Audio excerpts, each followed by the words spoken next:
عن ابن عباس رضی اللہ تعالی عنہما قال قال رسول اللہ صلی اللہ علیہ وسلم من لزم الاستغفار جعل اللہ له من كل هم فرجا ورزقه من حيث لا يحتسب رواہ ابو داؤد۔ حضرت عبداللہ بن عباس رضی اللہ تعالیٰ عنہ سے روایت ہے، آپ صلی اللہ علیہ وسلم نے ارشاد فرمایا، جو شخص استغفار کو لازم پکڑے اللہ جل جلالہ اس کو ہر غم سے نجات عطا فرما دیتے ہیں اور اس کو ایسی جگہ سے روزی دیتے ہیں جہاں سے اس کو گمان بھی نہیں ہوتا۔ اس حدیث کو امام ابو داؤد رحمۃ اللہ علیہ نے نقل کیا ہے۔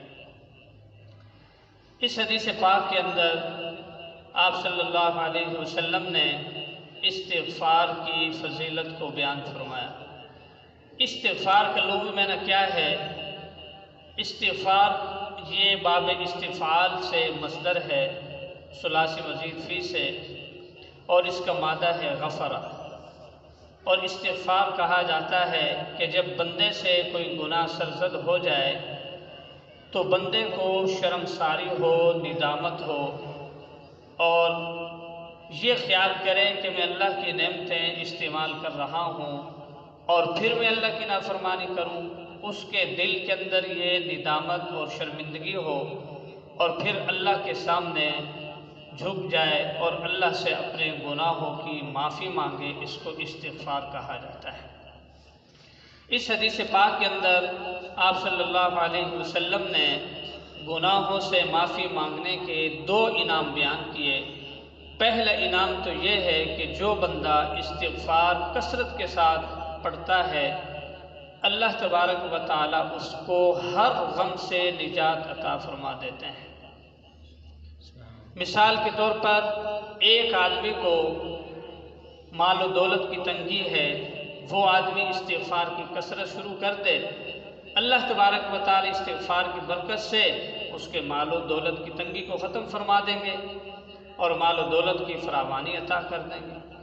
اسی طرح ایک آدمی کی اولاد نہیں ہے، وہ آدمی استغفار شروع کر دے تو اللہ تبارک و تعالی استغفار کی برکت سے اس کو اولاد بھی عطا فرما دیں گے۔ اسی طرح ایک آدمی کا مکان نہیں ہے، وہ آدمی استغفار کی کثرت شروع کر دے، اللہ تبارک و تعالی استغفار کی برکت سے اس کو مکان عطا کر دیں گے۔ الغرض دنیا کے اندر جتنے بھی غم ہیں، تمام غموں کا علاج آپ صلی اللہ علیہ وسلم ارشاد فرما رہے ہیں استغفار ہے۔ تو آپ نے اس حدیث پاک کے اندر کسی غم کی تخصیص نہیں کی کہ فلاں غم استغفار سے ختم ہو جائے گا، بلکہ اس حدیث میں محدثین نے یہ نقطہ لکھا جعل اللہ له من کل ہم فرجا، کل تمام غموں کے لیے آتا ہے، یعنی دنیا کے اندر جتنے بھی غم ہیں، جتنی بھی پریشانیاں ہیں، جتنی بھی مصیبتیں ہیں، تمام مصیبتوں کا علاج استغفار کے اندر موجود ہے۔ یہ پہلا انعام کا حاصل کیا نکلا کہ استغفار کی برکت سے اللہ تبارک و تعالی تمام غموں سے نجات عطا فرما دیتے ہیں۔ دوسرا انعام آپ صلی اللہ علیہ وسلم نے اس حدیث پاک میں یہ ارشاد فرمایا وَرَزَقَهُ مِنْ حَيْثُ لَا يَحْتَسِبْ، اس کو روزی وہاں سے دی جائے گی جہاں سے اس کو گمان بھی نہیں ہوگا۔ ایک آدمی کی دکان ہے تو اس کو یقین ہے کہ میں دکان پر جاؤں گا اللہ تبارک و تعالی مجھے روزی عطا کریں گے۔ اسی طرح ایک آدمی کی زمین ہے، وہ کھیتی باڑی کرتا ہے تو اس کا یقین ہے کھیتی باڑی کے نتیجے میں مجھے روزی ملے گی، لیکن استغفار کی برکت سے اللہ تبارک و تعالی ایسی جگہ سے روزی پہنچا دیں گے جہاں سے اس کا یقین بھی نہیں ہوگا اور اس کو وہم گمان میں بھی یہ بات نہیں ہوگی۔ یہ دو بڑے بڑے انعام اس حدیث پاک کے اندر آپ صلی اللہ علیہ وسلم نے ارشاد فرمایا۔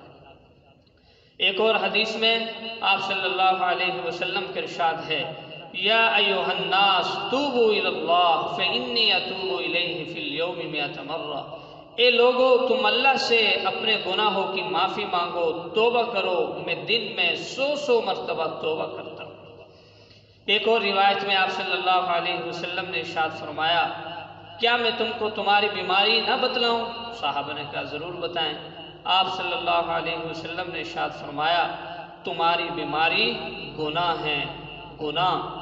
اور پھر آپ نے ارشاد فرمایا، اس بیماری کا علاج استغفار ہے، کہ جو بندہ گناہ کے بعد اللہ سے اپنے گناہوں کی معافی مانگ لیتا ہے، اللہ تبارک و تعالی اس کے تمام گناہوں کو مٹا دیتے ہیں۔ بلکہ اس سے بڑھ کر ایک اور حدیث میں آپ صلی اللہ علیہ وسلم نے ارشاد فرمایا، التائب من الذنب کمن لا ذنب لہ، گناہوں سے توبہ کرنے والا ایسا ہے جیسا کہ اس نے گناہ کیا ہی نہیں۔ کہ جب آدمی ماں کے پیٹ سے پیدا ہوتا ہے وہ گناہوں سے بالکل پاک صاف ہوتا ہے، اس کے ذمے کوئی گناہ ہوتا نہیں۔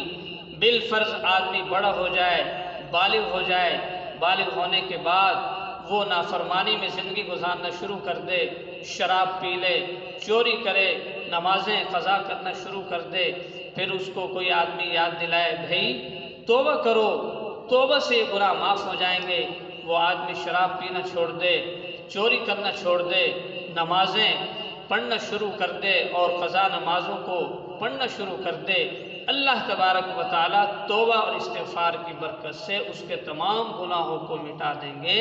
وہ آدمی ایسا ہو جائے گا کہ یومن ولدتہ امہ، جیسے آج ہی اس کی ماں نے اس کو جنا۔ یہ مطلب اس حدیث کا، التائب من الذنب کمن لا ذنب لہ، گناہوں سے توبہ کرنے والا ایسا ہے جیسا کہ اس نے گناہ کیے ہی نہیں۔ اب حدیث پاک کے اندر استغفار کے مختلف کلمات ہیں۔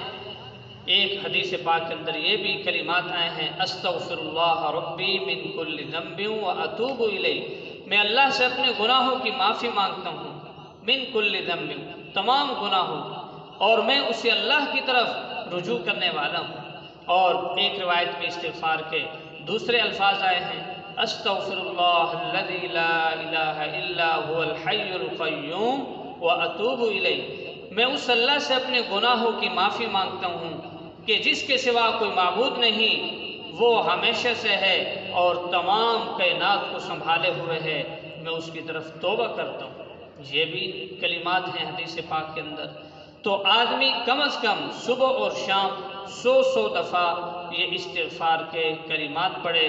تو اسی طرح ایک حدیث پاک کے اندر استغفار کے کلمات ان الفاظ کے ساتھ بھی آئے ہیں، یا حی یا قیوم برحمتک استغیث، یہ بھی آدمی کلمات پڑھ سکتا ہے۔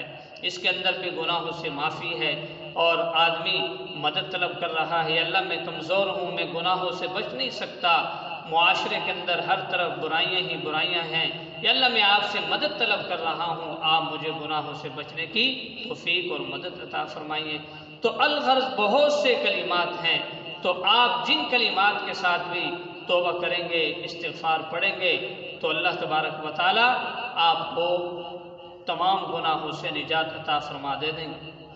حضرت حسن بصری رحمۃ اللہ علیہ کے پاس ایک شخص آیا، اس نے عرض کیا، حضرت قحط سالی ہے، میں کیا کروں، کوئی وظیفہ بتلا دیجئے، بارش نہیں ہو رہی، لوگ بڑے تنگ ہیں۔ حضرت حسن بصری رحمۃ اللہ علیہ نے فرمایا، استغفار کی کثرت کرو۔ تھوڑی دیر کے بعد دوسرا آدمی آیا، اس نے کہا، حضرت مال و دولت کی تنگی ہے اور گھر کے افراد زیادہ ہیں، گزارا نہیں ہوتا۔ حضرت نے فرمایا، استغفار کی کثرت کرو۔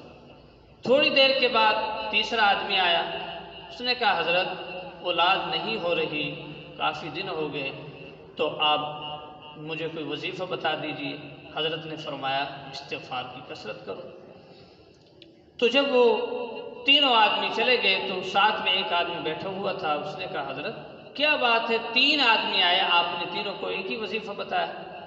حضرت حسن بصری رحمۃ اللہ علیہ فرمانے لگے، بھائی قرآن پاک کے اندر اللہ تبارک و تعالی نے ان سب باتوں کا علاج استغفار کے اندر فرمایا ہے۔ سورۃ نوح کے اندر، فَقُلْتُ اسْتَغْفِرُوا رَبَّكُمْ إِنَّهُ كَانَ غَفَّارًا يُرْسِلِ السَّمَاءَ عَلَيْكُمْ مِدْرَارًا وَيُمْدِدْكُمْ بِأَمْوَالٍ وَبَنِينَ وَيَجْعَلْ لَكُمْ جَنَّاتٍ وَيَجْعَلْ لَكُمْ أَنْهَارًا۔ حضرت نوح علیہ السلام نے اپنی قوم کو بتایا تھا کہ تم استغفار کرو، اللہ تبارک و تعالیٰ تمہارے گناہ بھی معاف کر دیں گے اور آسمان سے بارش بھی نازل کریں گے اور تم کو مال بھی دیں گے اور اولاد بھی دیں گے اور تمہارے لیے باغات نہریں جاری کر دیں گے۔ تو حسن بصری رحمۃ اللہ علیہ نے فرمایا میں نے قرآن پاک کی روشنی کے اندر ان تمام غموں کا علاج استغفار بتایا ہے۔ تو اس لیے ہمیں بھی چاہیے کہ ہم بھی صبح و شام کم از کم 100 دفعہ استغفار پڑھیں۔ اللہ تبارک و تعالی مجھے اور آپ کو تمام دنیا کے مسلمانوں کو کثرت کے ساتھ استغفار کے کلمات پڑھنے کی توفیق عطا فرمائے۔ آمین۔ وما علینا الا البلاغ۔